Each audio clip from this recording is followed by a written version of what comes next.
네, 안녕하세요. 오늘 많은 분들이 참석을 해주셨네요. 이번 세션에서는 저희가 그 아마존 EKS 마이그레이션 전략과 그 비용 최적화를 위한 지속적인 리소스 추적이라는 주제로 저는 AWS 솔루션즈 아키텍트 조현수이고요. 그리고 이어서 위상희 엔지니어링 플랫폼의 헤드로 계신 심재웅님을 모시고 위상이 실제 진행했던 내용에 대해서 전달드리도록 하겠습니다. 위상 같은 경우에는 기존에 이제 EC2 기반의 워크로드를 운영하고 계셨고 그 이 케이스로 마이그레이션을 성공적으로 진행을 하셨고 이후 여러 가지 기법들을 통해서 비용 최적화를 이뤄내고 계십니다. 애플리케이션 현대화와 비용 최적화 이 두 가지를 고려하고 계신 분들이 여기 계시다면 오늘 많은 인사이트를 얻고 가실 수 있으실 거라고 생각이 듭니다. 네, 그러면 오늘 세션의 아젠다인데요. 먼저 제가 간략히 이 케이스에 대해 전반적인 소개를 좀 드리고요. 이어서 위상이 가지고 있었던 어려운 점들을 해결하기 위해서 어떻게 이 케이스 마이그레이션 전략을 취하셨는지, 그리고 이 케이스 마이그레이션 진행 과정 중에 발생했던 문제점들을 어떻게 해결하셨는지, 그리고 마지막으로 이 마이그레이션 이후에 비용 최적화를 위한 어떤 기법들을 사용했는지에 대해서 말씀을 드리도록 하겠습니다. 네, 먼저 아마존 이 케이스인데요. 최근 들어 애플리케이션이 현대화되고 있고 이 리소스를 효율적으로 운영하고 관리하기 위해서 이 컨테이너 기술을 사용해 서비스를 운영하시는 고객분들이 굉장히 많이 있습니다.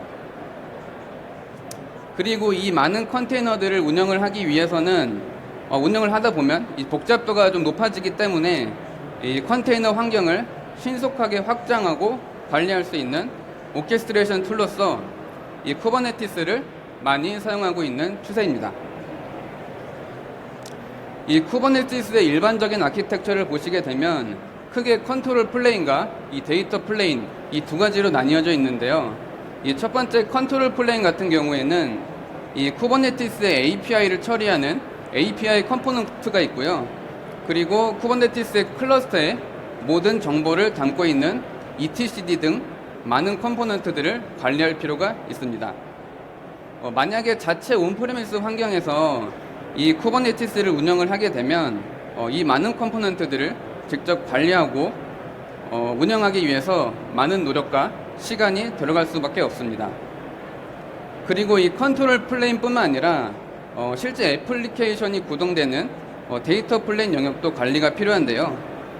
이 비즈니스가 성장하고 그 트래픽이 지속적으로 높아지게 되면 이 물리적 장비를 추가적으로 확보하여서 이 쿠버네티스가 구동될 수 있는 환경 세팅부터 해서 클러스터의 편입까지 여러 작업 과정들이 필요하게 됩니다. 그리고 이 과정들은 굉장히 복잡하고 많은 리소스가 들어가게 됩니다. 그래서 아마존 EKS는 이 업스트림 쿠버네티스 그대로 AWS 위에서 사용하실 수 있도록 제공해드리는 서비스이고요. 이 AWS 인프라 위에서 구동되기 때문에 보안적인 걱정을 덜으실 수가 있습니다. 또한 최소한의 관리 리소스로 최대한의 효과를 얻으실 수 있는 서비스이기도 한데요. 예를 들어서 쿠버네티스를 자체적으로 운영을 하시게 된다면 그 현재 버전부터 하위 버전을 포함해서 이 세 가지까지의 버전이 지원이 가능한데요.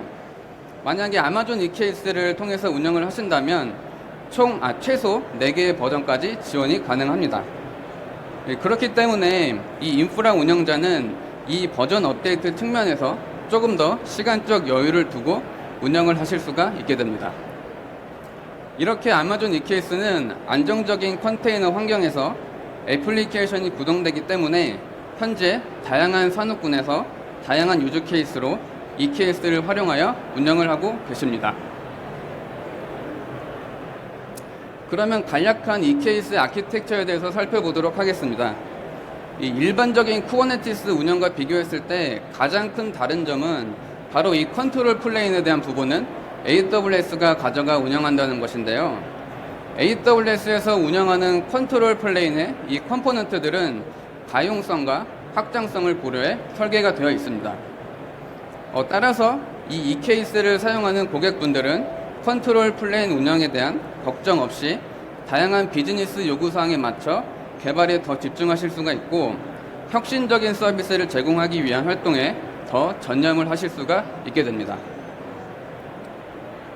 그리고 이 데이터 플레인 영역마저도 적은 리소스를 운영하실 수 있도록 셀프 매니지드 그리고 서버리스 기반의 파게이트 등 데이터 플레인에 구성되는 이 워커 노드도 다양한 옵션을 선택하실 수가 있습니다.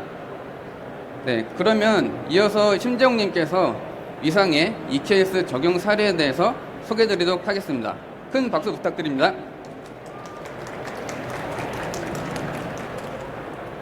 감사합니다. 조현수님. 안녕하세요. 저는 위대한 상상의 심재욱이라고 합니다. 저는 위대한 상상에서 클라우드 팀과 IT 팀을 담당하고 있습니다.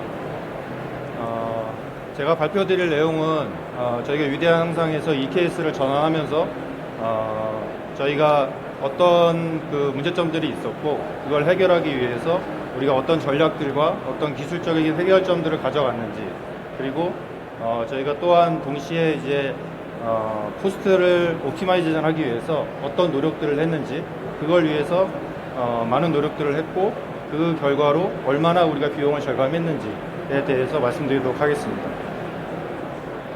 네, 위대한 상상에 대해서는 좀 많이 아실 것 같아서 간략하게만 말씀드리면 아시겠지만 푸드 딜리버리를 하고 있는 요기요 서비스를 제공하고 있습니다. 위대한 상상은 요기요 서비스를 제공하기 위해서 50여 개의 마이크로 서비스로 이루어져 있고요. 그리고 모두 다 AWS 기반에서 서비스가 되고 있습니다. 네, 저희가 EKS를 도입하기 전에 어떤 문제점들이 있었는지 좀 간략하게 말씀을 드릴 건데요. 첫 번째로는 스케일러비리티가 되게 부족했었습니다. 그래서 매뉴얼한 작업으로 오토 스케일링 같은 걸 하고 있었고 그 다음에 배포 작업도 좀 많이 매뉴얼한 그리고 커맨드 기반의 배포 작업들이 이루어져서 배포 시스템도 많이 부족한 상황이었습니다. 그리고 서비스들 간의 통신도 표준이 없었고 그러다 보니까 어떤 통제가 되는 그런 부분도 좀 많이 부족해서 당연히 노 매시업 같은 형태였고요. 그러다 보니까 비용도 많이 발생하는 구조였습니다. 그래서 저희가 이제 이런 문제점들을 해결하기 위해서 5가지 목표를 가져갔거든요. 첫 번째는 이제 스케일러비리티, 그 다음에 에피션시, 오토메이션, 매시업, 시큐리티 이 5가지를 달성하기 위해서 우리가 어떤 솔루션들을 가져가야 될지 저희가 고민을 많이 했었는데 EKS는 사실 필수라고 생각을 했었고요. 근데 저희가 EKS를 선택할 때 고민했던 부분은 다들 아시겠지만 버전 업그레이드가 상당히 쉽지는 않거든요. 되게 자주 있는 일이고 공수도 많이 들고 또 업그레이드 하다가 장애가 나는 리스크가 발생할 수도 있고요. 그 다음에 그래도 저희는 EKS는 이 목표를 달성하기 위해서 필수라고 생각을 했었고요. 그 다음에 이제 이스티오가 있었습니다. 처음에는 이스티오를 선택을 할지 굉장히 많은 고민을 했었거든요. 이스티오를 도입하게 되면 오히려 오버헤드가 아닌가 이런 생각을 했었고 근데 이스티오를 도입하기를 결론적으로 잘했다라고 생각을 하고는 있습니다.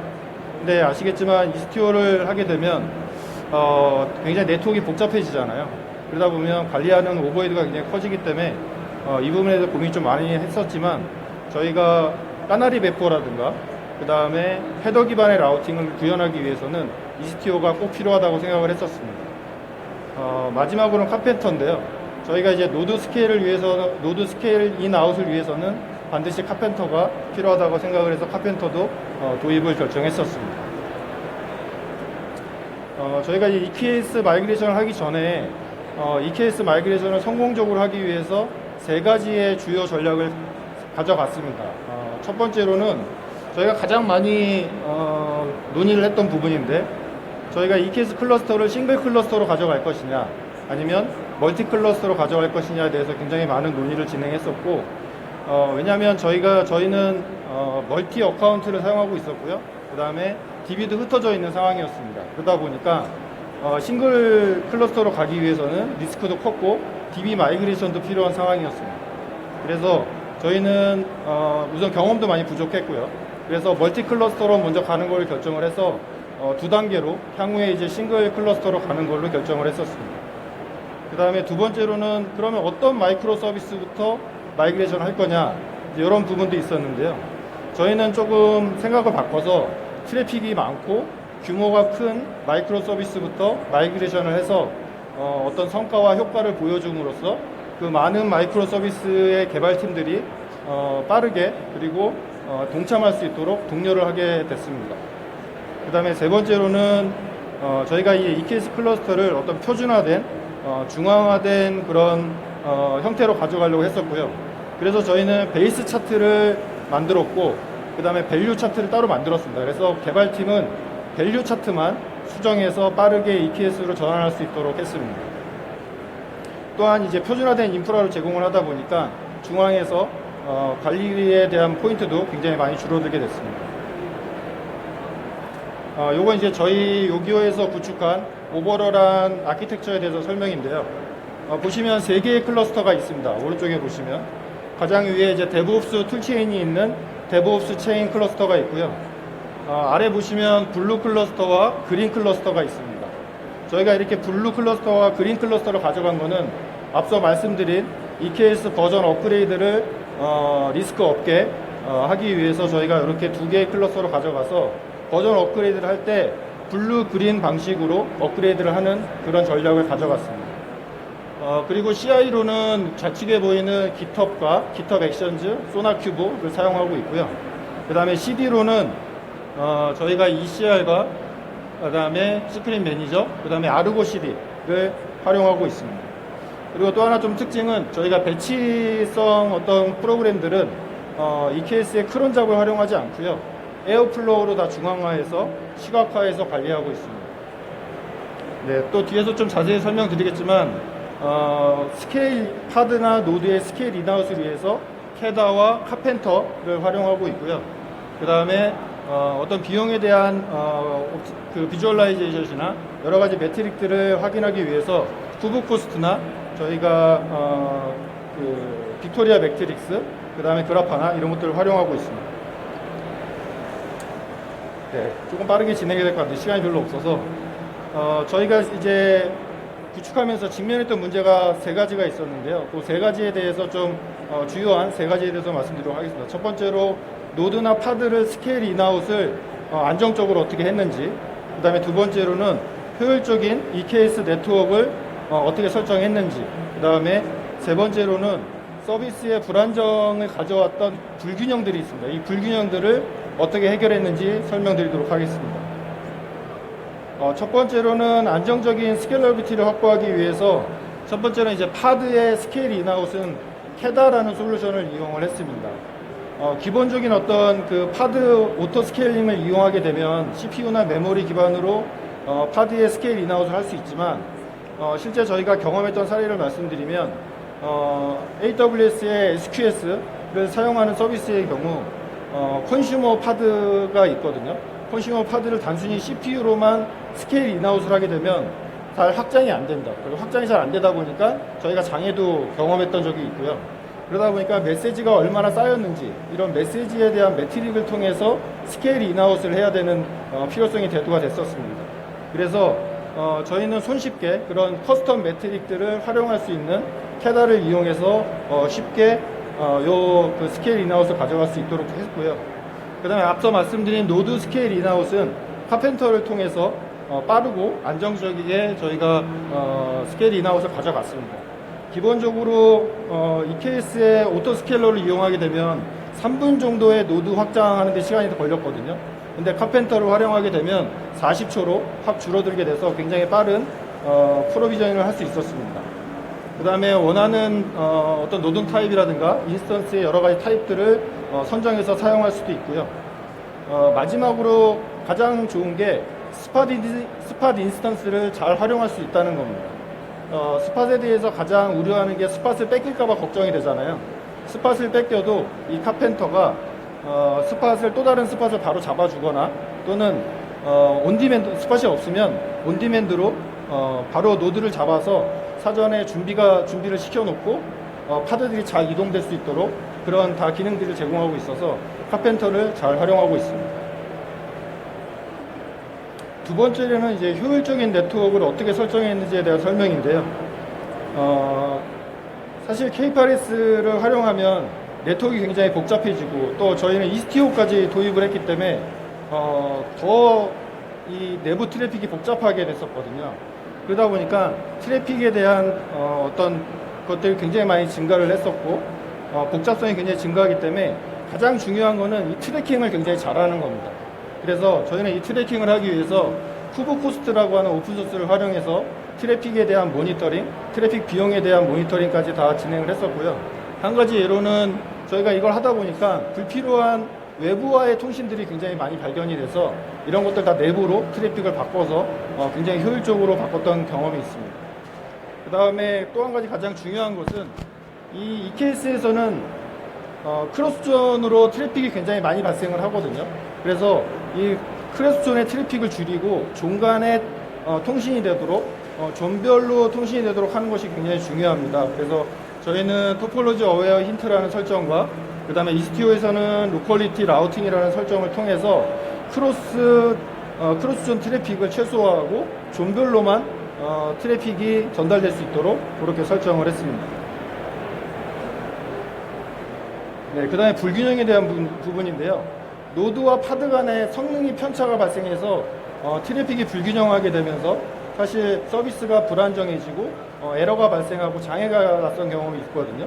근데 여기서 간략하게 말씀드리면 저희가 스팟을 많이 썼는데 5세대, 6세대 인스턴스를 같이 쓰다 보니까 5세대가 생각보다 성능이 굉장히 낮더라고요. 그러다 보니까 5세대 쪽에서 장애가 많이 발생을 했었어요. 그래서 저희는 아예 하나의 세대 인스턴스만 6세대로만 다 통일을 했습니다. 그 다음에 두 번째로는 트래픽에 대한 균형 있게 존별로 보내줘야 되거든요. 근데 저희가 이제 이스티오 인그레스 게이트웨이 파드 수를 처음에는 되게 불균형했어요. 그러다 보니까 특정 존으로 트래픽이 많이 몰리고 그러다 보면은 그 불균형으로 인해서 그 존에 있는 노드들의 부하가 걸리고 그러다 보니까 서비스의 장애로 이어지고 했었거든요. 그래서 각 존별로 트래픽이 균일하게 들어갈 수 있도록 그 설정도 굉장히 중요합니다. 저희가 이제 코스트 오토마이징에서 어떤 것들을 했는지 좀 간략하게 말씀드릴 건데요. 첫 번째로는 가장 많은 비용 효과를 봤던 겁니다. 저희는 아까 때 말씀드렸듯이 스파드 인스턴스를 굉장히 공격적으로 사용한다고 말씀드렸는데 저희는 거의 80%에 가까운 노드를 스파드 인스턴스로 활용하고 있습니다. 두 번째로는 이제 CPU 유틸라이제이션을 굉장히 높게 가져가고 있거든요. 저희는 여기서 가장 중요하다고 말씀드릴 수 있는 거는 서비스별로 워크로드를 잘 고려해서 파드의 리퀘스트나 리밋을 설정을 적정하게 잘 한 다음에 얼로케이션 비율을 굉장히 높게 가져갔어요. 그래서 각 노드의 자연 사용률을 굉장히 높게 유지하고 있습니다. 네, 세 번째로는 이것도 중요한 부분인데요. 어떤 타입을 그러면 선정할 거냐, 이게 제일 많이 고민이 되실 거예요. 근데 저희 같은 경우는 아까도 말씀드렸지만 우선 6세대로 통일을 했습니다. 6세대로 통일을 했고 6세대 중에서도 C타입이냐, M타입이냐, R타입이냐 어떤 타입을 설정하는 게 가장 비용적으로 좋은 거냐 생각했을 때 저희 워크로드를 봤을 때 평균적으로 CPU랑 메모리 비율이 1대 2.5 정도 되거든요. 이렇게 1대 2.5면 표에서 보시면 M타입이 가장 적정해 보이잖아요. 근데 비용까지 고려를 해보면 결코 M타입이 가장 싸지 않습니다. 오히려 C타입이나 R타입을 선택하면 약간의 메모리는 좀 남겠지만 비용적으로 더 싸다는 걸 알 수 있었고요. 그래서 저희는 2X 라지에서는 R타입을 썼고 4X 라지에서는 C타입과 R타입을 섞어서 쓰고 있습니다. 그 다음에 이제 그래비톤인데요. 그래비톤이 이제 비용도 더 저렴하고 퍼포먼스가 좋다는 건 다 아시잖아요. 근데 서비스 노드들을 마이크로 서비스를 당장 그래비톤으로 바꾸기 좀 어려워서 우선은 저희 운영 관련된 노드나 파드들의 그래비톤을 적용해서 시작을 했고 뒤에 또 말씀드리겠지만 점차 그래비톤을 확장해 나가려고 하고 있습니다. 네, 다섯 번째로는 아까 말씀드린 네트워크에 대한 그 존 간의 크로스존 트래픽을 최소화해서 존별로만 트래픽이 흐를 수 있도록 하는 게 가장 비용 효율에 중요한 포인트고요. 아시겠지만 여섯 번째로 모든 것이 다 비주얼라이제이션이 돼야 이게 시각화가 돼야 비용을 줄일 수도 있고 트래킹이 가능합니다. 그래서 아까 때 말씀드린 저희는 쿠브코스트라는 오픈소스를 활용해서 잘 비용을 최적화하고 있다라고 말씀드릴 수 있을 것 같습니다. 그러면 우리가 비용을 얼마나 줄였냐가 가장 궁금해 하실 것 같은데요. 거의 70% 가까운 비용을 줄였습니다. 사실 아까 때 말씀드렸지만 저희는 오토 스케일링이 잘 되지 않는 구조였기 때문에 이미 여러분들의 어떤 그 서비스 그 인프라가 오토 스케일링이 잘 되고 있는 구조라면 이렇게까지는 아닐 수도 있습니다. 근데 단순히 오토 스케일링이 잘 되는 EKS로 넘어감으로써 약 40% 정도의 비용 효과 절감이 있었고요. 그래서 아까 때 말씀드린 공격적인 스쿼드 인스턴 사용, 그리고 저 아까 말씀드린 5가지의 최적화 이런 것들을 통해서 저희는 50% 추가적으로 50%의 비용 절감을 더 가져갈 수 있게 됐습니다. 네, 마지막 점인데요. 네, 올해는 저희가 EKS 전환하면서 스케일러비티나 릴라비티에 집중을 했었다면 내년에는 통합과 극대화된 효율화를 좀 목표로 가져가려고 하고 있습니다. 그래서 내년에는 싱글 클러스터로 통합을 하면서 저희가 사실은 지금 풀 메시업 구조는 아니거든요.